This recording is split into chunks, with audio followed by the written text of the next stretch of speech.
Hello viewers, welcome to legal channel.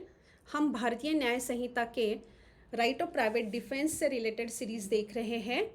तो आज हम देखने जा रहे हैं सेक्शन 40 ऑफ भारतीय न्याय संहिता। अभी सेक्शन 40 जो है भारतीय न्याय संहिता का, ये बताता है कि व्यक्ति राइट ऑफ प्राइवेट डिफेंस ये राइट कब से शुरू होता है और कब ख़त्म होता है।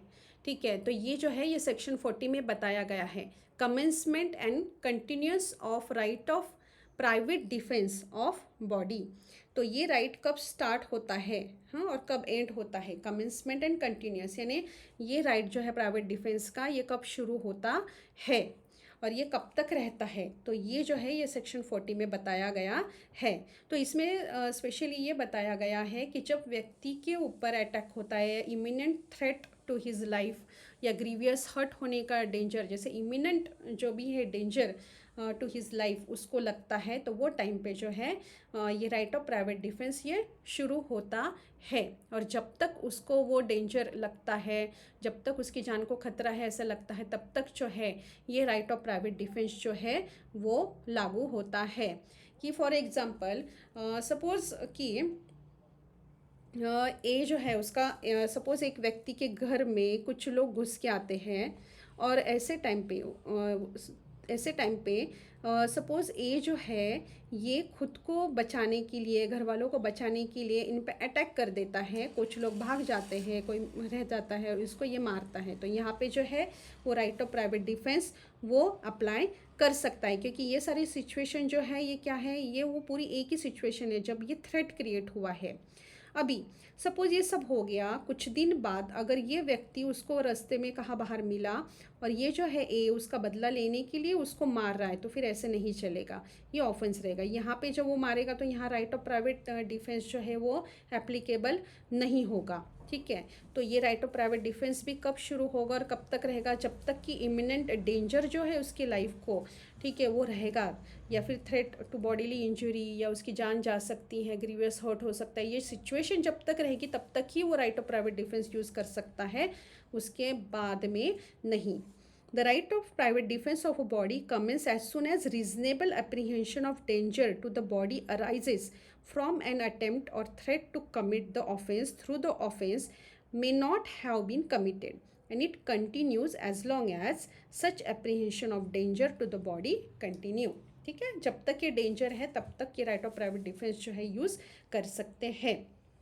अभी सेक्शन 40 जो है ये स्पेशली डील करता है बॉडी से रिलेटेड। ठीक है, right of private defence of body. ठीक है, तो पहला पॉइंट क्या है, right of private defence of body, ये सेक्शन 40 का इंपॉर्टेंट इंग्रेडिएंट है। It establish the right of private defence for an individual when there is a threat to their body. The right is essential for protecting oneself when facing imminent danger or harm.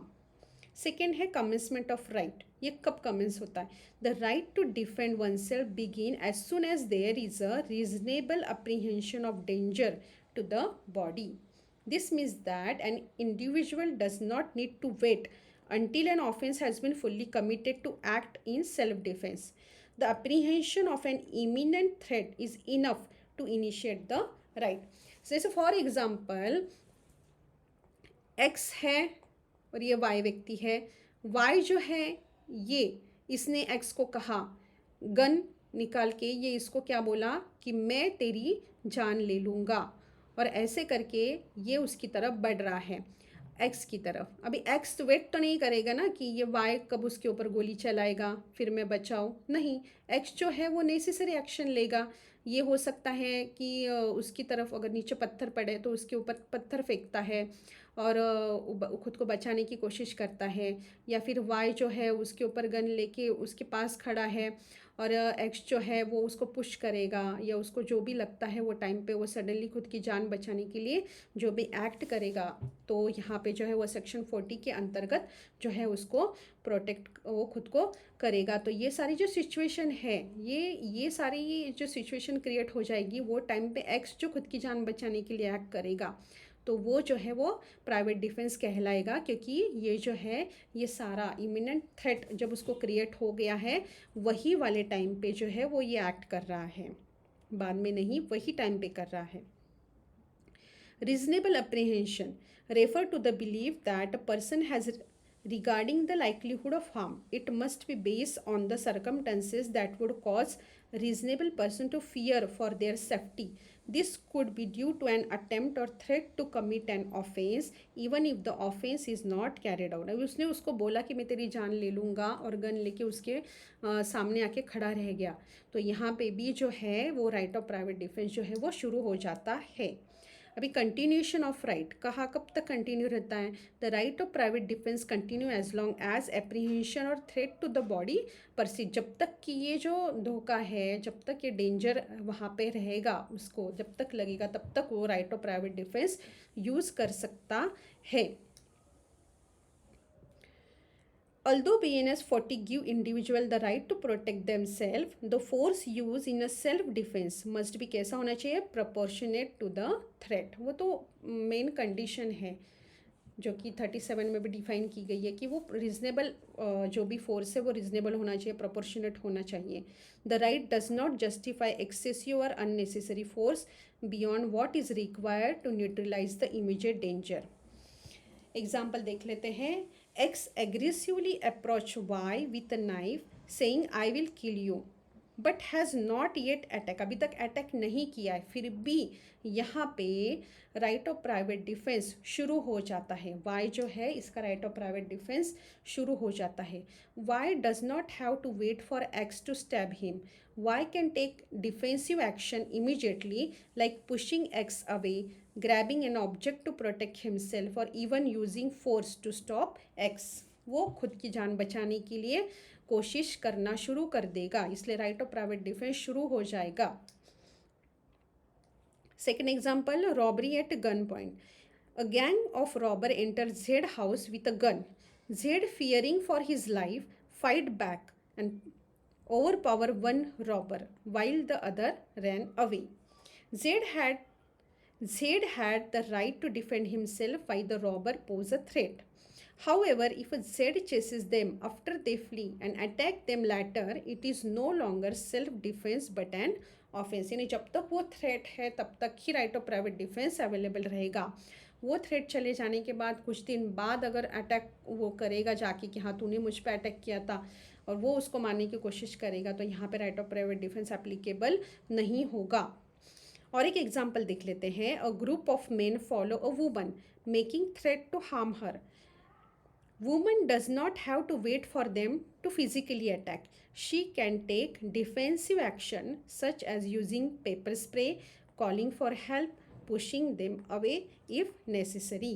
तो यहाँ पे जो woman है जिसको threat है कि हाँ ये लोग जो है ये फिजिकली अटैक करेंगे, उसको हर्ट करेंगे, तो ऐसे टाइम पे वो खुद की जान बचाने के लिए जो है वो जो भी एक्शन है वो ले सकती है। और वहीं से जब से वो थ्रेट अराइज होगा, स्टार्ट होगा, तब से उसका राइट ऑफ प्राइवेट डिफेंस भी जो है वो स्टार्ट होगा। और एक एग्जाम्पल देख लेते हैं कि एक बार में आर्ग्यूमेंट चल रहा है। Suppose in a bar A in a bar get into an argument with B. A और बी के बीच में आर्ग्यूमेंट चल रहा है बार में। बी थ्रो अ पंच, बी ने ए को मारा और ए ने जो है वो उसको रोका। अभी यहाँ पे बाउंसर्स आ गए, बाउंसर्स ने दोनों को सेपरेट कर दिया और बी जो है वो वहाँ से चला गया।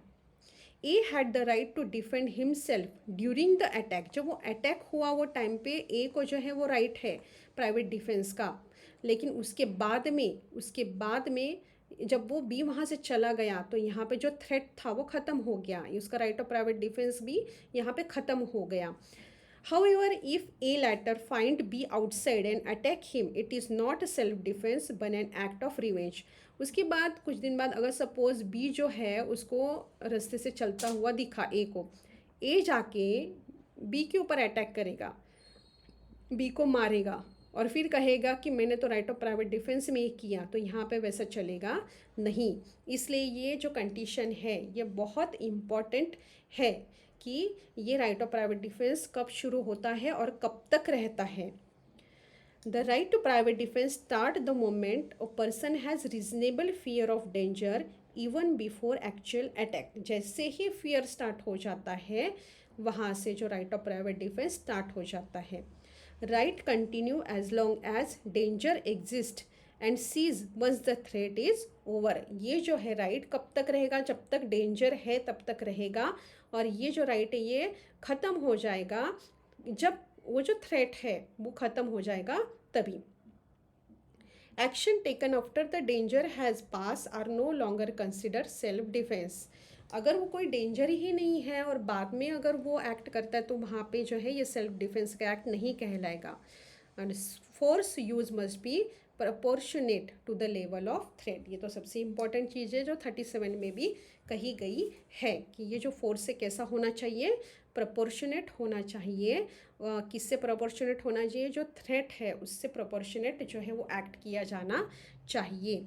तो आज हमने ये देखा सेक्शन 40 भारतीय न्याय संहिता का सेक्शन 40 कहता है कि राइट ऑफ प्राइवेट डिफेंस ये कब शुरू होता है और कब तक रहता है। Commencement and continuance of right of private defence of body. तो ये सेक्शन 40 कहता है कि ये राइट कब स्टार्ट होगा और कब तक रहेगा। तो होप सो आज का लेक्चर आपको समझ में आया होगा। चैनल को लाइक कीजिए, सब्सक्राइब कीजिए ताकि मैं भी मोटिवेटेड रहूं और अच्छे से अच्छी वीडियो बनाने के लिए। Thank you so much.